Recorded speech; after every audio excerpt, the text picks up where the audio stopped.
આજે trading calls માટે તમારી ક્યાં નજર છે?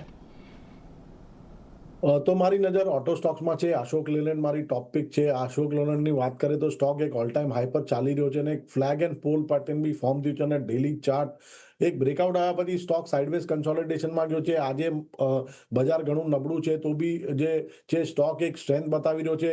તો આ સ્ટોકમાં એક ઘટાડે ખરીદી કરાવો. 160 161 એક આઇડલ લેવલ લેશે સ્ટોક માટે બાઇંગ માટે અને સ્ટોપ લોસ રાખવાનો રહેશે 155 ની નીચે. પહેલો ટાર્ગેટ 169 નો રહેશે અને બીજો ટાર્ગેટ 175 નો રહેશે. બીજો જે સ્ટોક મને ગમે છે એ છે બેન્કિંગ ક્ષેત્રમાંથી state bank of India. State bank of ઇન્ડિયામાં બી ચાર્ટ સ્ટ્રક્ચર ઓવરઓલ પોઝિટિવ છે. સ્ટોક એક કરેક્શન મોડમાં આવ્યો હતો અને ફ્રાઇડેના સેશનમાં આપણે એક સારી એવી સ્ટ્રેન્થ જોઈ છે ફ્રોમ ધી લોઅર લેવલ્સ. તો આ સ્ટોકમાં બી કરંટ ભાવે કાં તો ઘટાડે બાઇંગ કરી શકાય વિથ સ્ટોપ લોસ બિલો 930. પહેલો ટાર્ગેટ રહેશે 1000 નો અને બીજો ટાર્ગેટ રહેશે 1025 નો.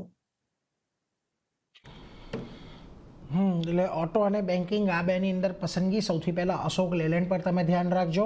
160 161ની રેન્જની અંદર ખરીદદારી કરી શકો છો. 155નો સ્ટોપ લોસ, 169 175 બે લક્ષ્યાંક અહીંયા છે. અને ખાસ કરીને SBI અહીંયા પણ એક ઘટાડે ખરીદદારીની સલાહ.